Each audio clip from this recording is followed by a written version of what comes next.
Hello friends, welcome. आज की इस वीडियो में हम देखेंगे रीयूजेबल कंपोनेंट्स के बारे में। रीयूजेबल कंपोनेंट्स क्या होते हैं और इनको आप कैसे रिएक्ट के अंदर क्रिएट कर सकते हैं। तो इसके लिए मैं एक एग्जांपल लूँगा। एग्जांपल है ये काउंटर कंपोनेंट। इसमें हमारे पास एक रीसेट बटन होगा और एक स्टार्ट बटन होगा। जैसे ही मैं स्टार्ट पर क्लिक करूँगा, जो भी हमारी यहाँ पर वैल्यू होगी ये डिक्रीजिंग ऑर्डर में हर एक सेकंड के बाद चलनी शुरू हो जाएगी। जैसे कि आपने काउंटर्स देखे होंगे।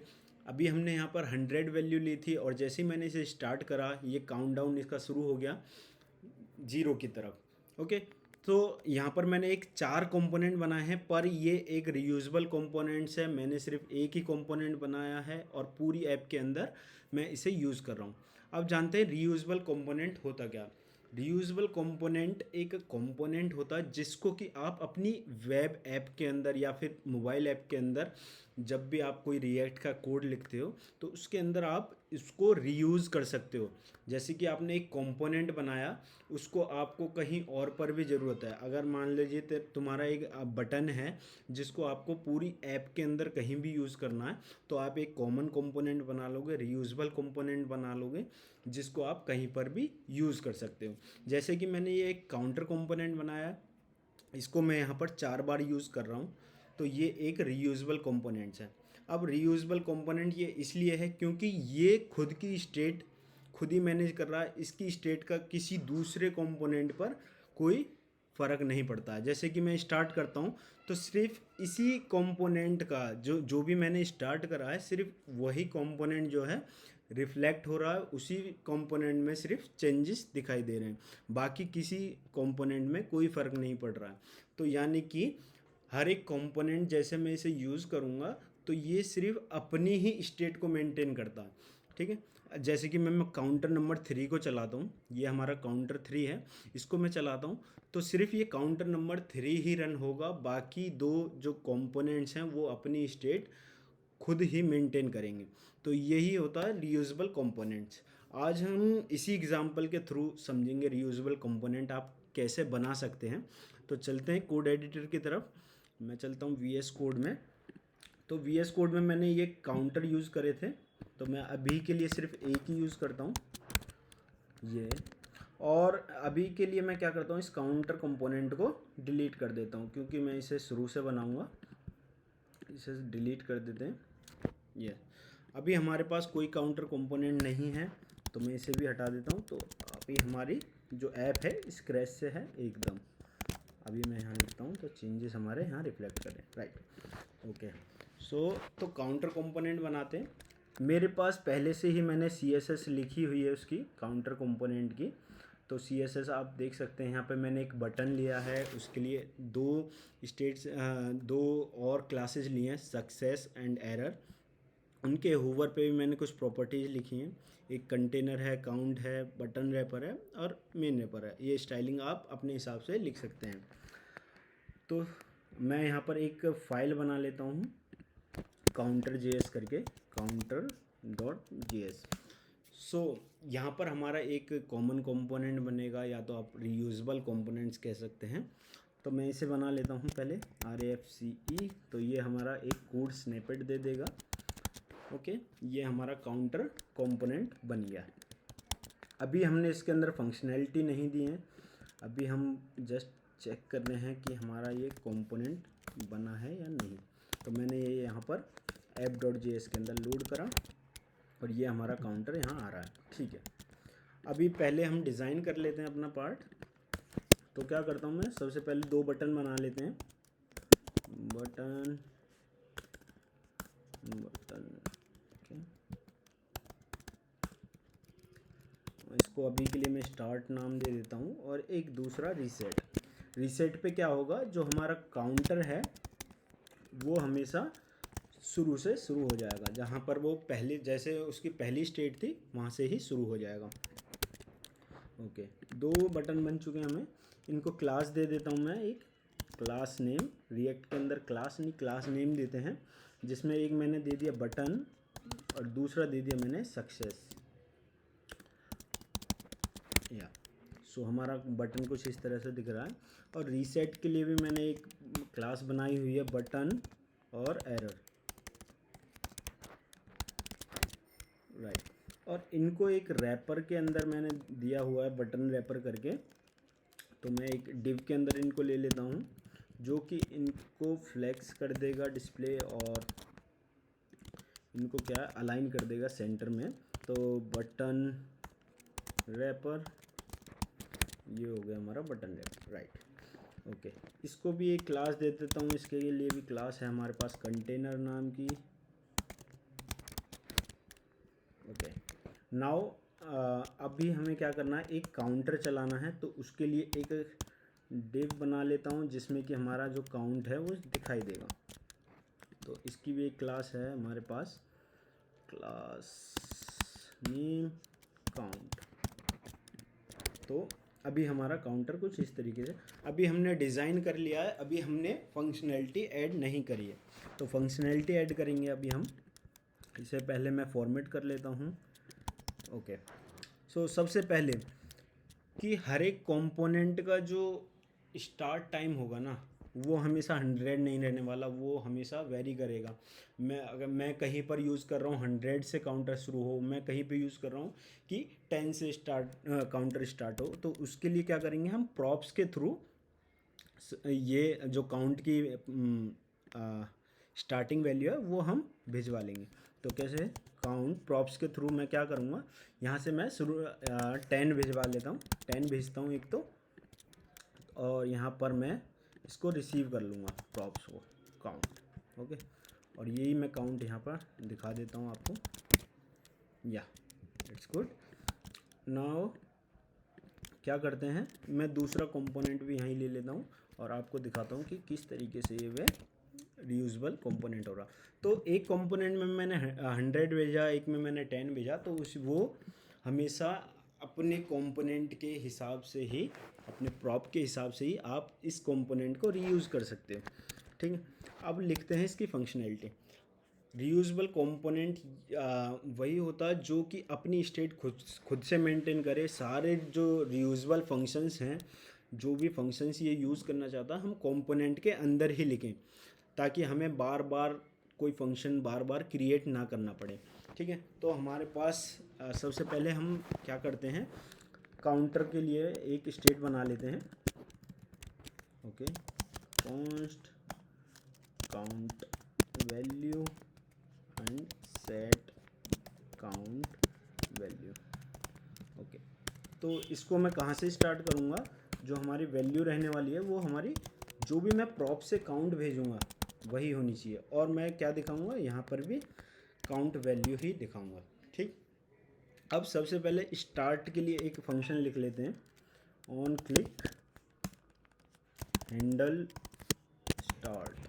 ठीक है, हैंडल स्टार्ट मैंने एक फंक्शन बना लेते हैं अब यहाँ पे, कॉन्स्ट हैंडल स्टार्ट, और या सो क्या करते हैं, सबसे पहले हमारा बेसिक काम क्या होगा कि किसी तरह से जब मैं स्टार्ट पे क्लिक करूँ तो वो काउंटर स्टार्ट हो जाए।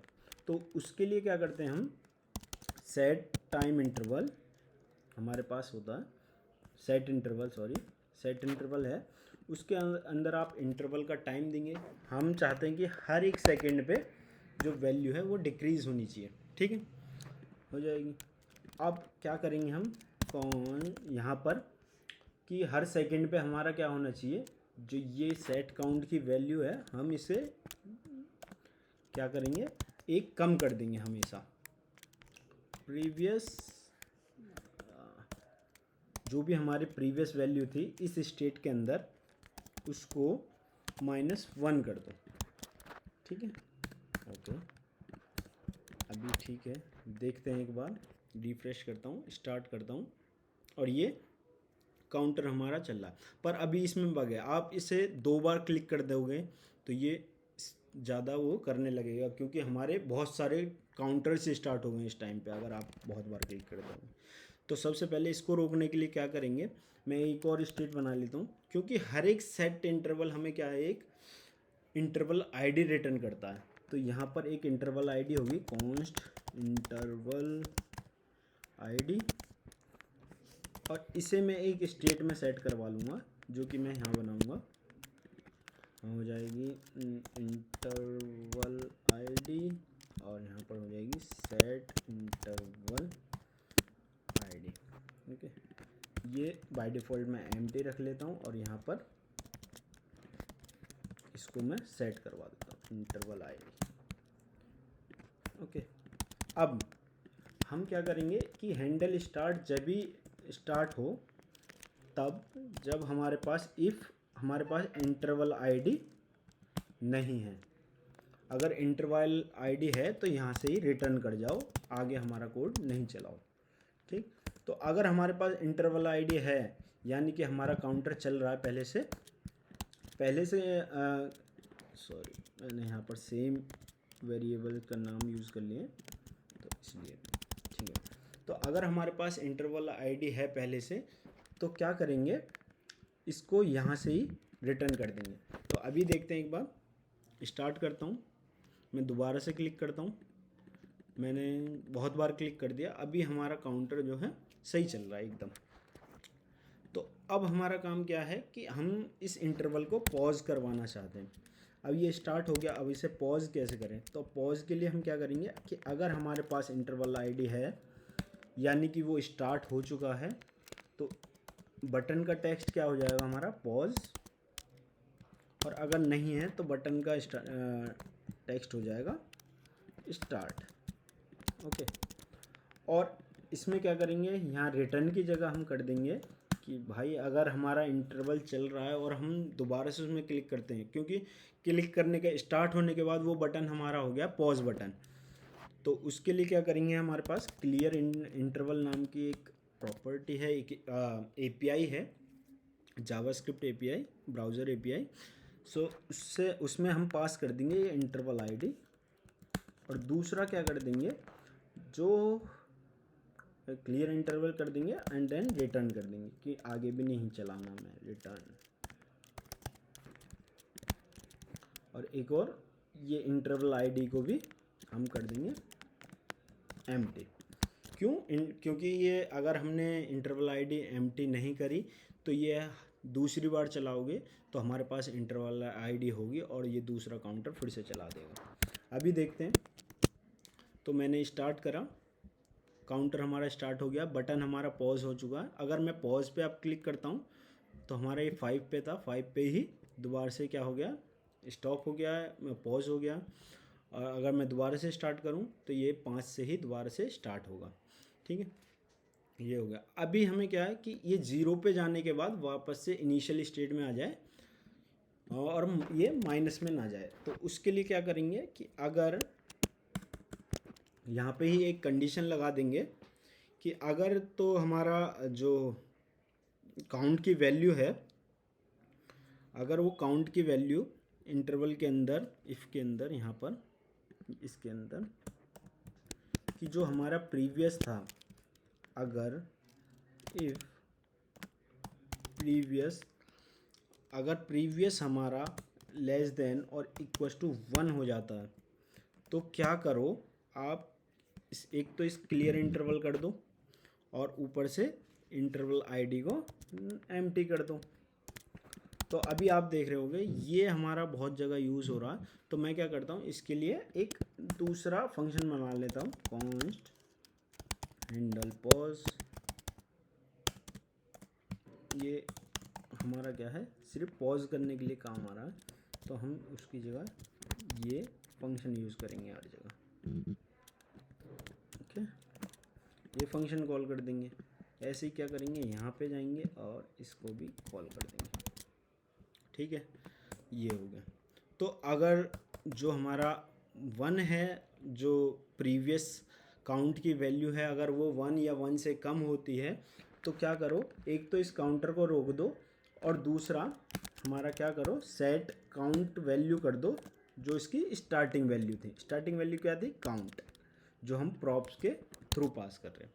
ठीक है, एल्स रिटर्न कर दो, हमारा काउंटर चलता रहना चाहिए। ओके, फॉर्मेट कर लेता हूँ एक बार, या तो रिफ्रेश करते हैं। अभी मैं 10 वाला काउंटर चलाता हूँ, ये 10 9 8 7 6 5 4 3 2 1 और 0 की जगह ये 10 पे जाके दोबारा से स्टार्ट हो गया। ठीक है, अब ये 10 पे जाके दोबारा से स्टार्ट हो गया, एकदम सही चल रहा है हमारा। ठीक, क्योंकि ये हमारा यहाँ पे हो गया। अब दूसरा क्या हुआ कि यहाँ पर हमारा ये हुआ, इसको एम्प्टी स्ट्रिंग की जगह नल कर लेते हैं, एम्प्टी स्ट्रिंग सही नहीं लगता है, एंड नल। सो अभी के लिए मैं काउंट की वैल्यू ले लेते हैं हम 5, ताकि हमें टेस्टिंग में थोड़ा इजी पड़े। या 5 से स्टार्ट करा, 5 4 3 2 1 और ये 5 पे दोबारा से हो गया। ओके,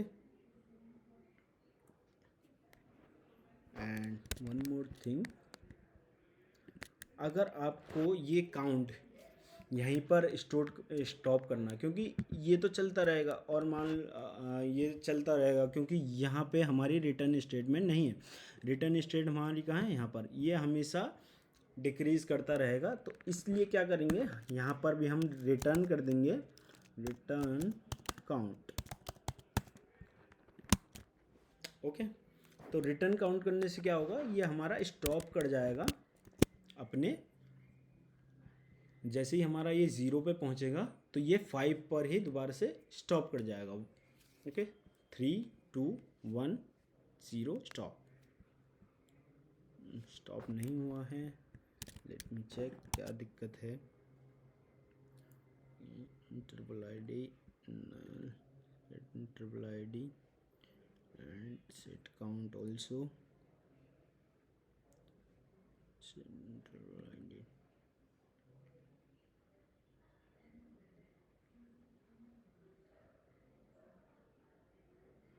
ओके, सो इशू है कि अभी हमारा इंटरवल चल रहा है और ये इसको करना चाह रहा है, तो हम क्या करेंगे, इसकी जगह पर हम डायरेक्ट ये यूज़ करेंगे यहाँ पर।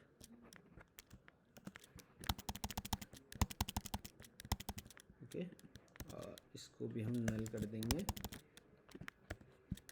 इसको भी रियूजेबल बना सकते हैं इस फंक्शन को, बस हमें इंटरवल ID पास करनी होगी।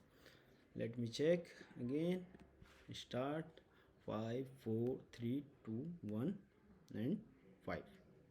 या नाउ इट्स वर्किंग फाइन। अब अभी हमारे पास क्या है, स्टार्ट करा हमने 5 पे और पॉज कर दिया। अब हम चाहते हैं इसे रीसेट करना। रीसेट कैसे करेंगे, रीसेट हमने ऑलरेडी कर चुके हैं, क्योंकि ये जो हमारा फंक्शन है ये वाला, ये हमेशा रीसेट ही कर रहा है।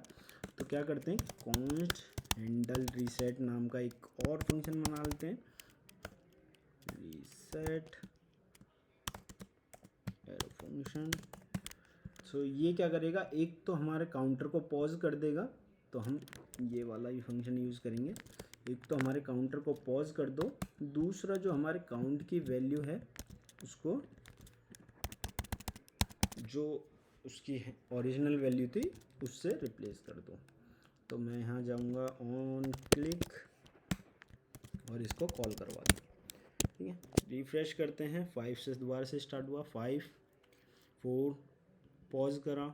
अब मैं रीसेट करना चाहता हूँ, रीसेट हुआ, स्टार्ट करा 5 से स्टार्ट। तो अभी हमारा काउंटर एकदम सही चल रहा है, स्टार्ट से स्टार्ट हो रहा है, पॉज करते हैं तो पॉज होता है, जहाँ पर वो अभी जिस स्टेट में है उसी स्टेट से वापस से स्टार्ट होता है, रीसेट करते हैं ओरिजिनल स्टेट में आ जाता है। अभी ये रीयूजेबल कंपोनेंट हमारा बन के तैयार है। इसको आप अपनी ऐप में जहाँ मर्जी वहाँ यूज़ कर सकते हैं। ये हमेशा अपनी सेपरेट स्टेट ही मेंटेन करेगा। मैंने यहाँ पर एक 100 डाल दिया, एक मैं 500 डाल देता हूँ, एक को मैं 1000 से इनिशिएट कर देता हूँ और एक को मैं 20 से इनिशिएट कर देता हूँ। तो अभी आप देखोगे ये हमारे पास 1 2 3 4 5 काउंटर आ गए। मैं और भी ले सकता हूँ। अब ये हमेशा, ये हमारा रीयूजेबल कंपोनेंट है, ये अपनी स्टेट खुद की ही मेंटेन करेगा, इसका किसी की स्टेट से कोई मतलब नहीं, कोई कहाँ पर है क्या है इसका कोई लेना देना नहीं है। तो अभी आप देख पाओगे हमारे पास इतने सारे काउंटर हो गए और मैं अभी सबको स्टार्ट कर देता हूँ। ये देखोगे आप, हर कोई अपनी स्टेट से ही मेंटेन करेगा। You can see I think our app is not refresh, या नाउ। सो ये हो गया हमारा रीयूजेबल कंपोनेंट्स। और अगर आपको स्टाइलिंग अगर अलग करनी है तो आप प्रॉप्स के थ्रू ही और प्रॉप्स सेंड कर सकते हैं, like button colour and all. आप यहाँ से भेज कर और अपने बटन की वैल्यूज़ को चेंज कर सकते हैं, अपने बटन की स्टाइलिंग चेंज कर सकते हैं, अपने काउंटर की स्टाइलिंग चेंज कर सकते हैं। तो यही होता है रीयूजेबल कंपोनेंट। तो आज की वीडियो में बस इतना ही। और ये एक बहुत ही इम्पोर्टेंट इंटरव्यू क्वेश्चन भी है, फ्रंट एंड सिस्टम डिज़ाइन के क्वेश्चंस में इसको अक्सर पूछा जाता है। रिसेंटली एक इंटरव्यू में मुझसे भी पूछा गया था, तो तभी मैं ये वीडियो लेके आया। तो आज के लिए बस इतना ही। अगर आपको ये वीडियो अच्छी लगी हो तो वीडियो को लाइक करें, चैनल को सब्सक्राइब करें। Thank you for watching the video. Thank you.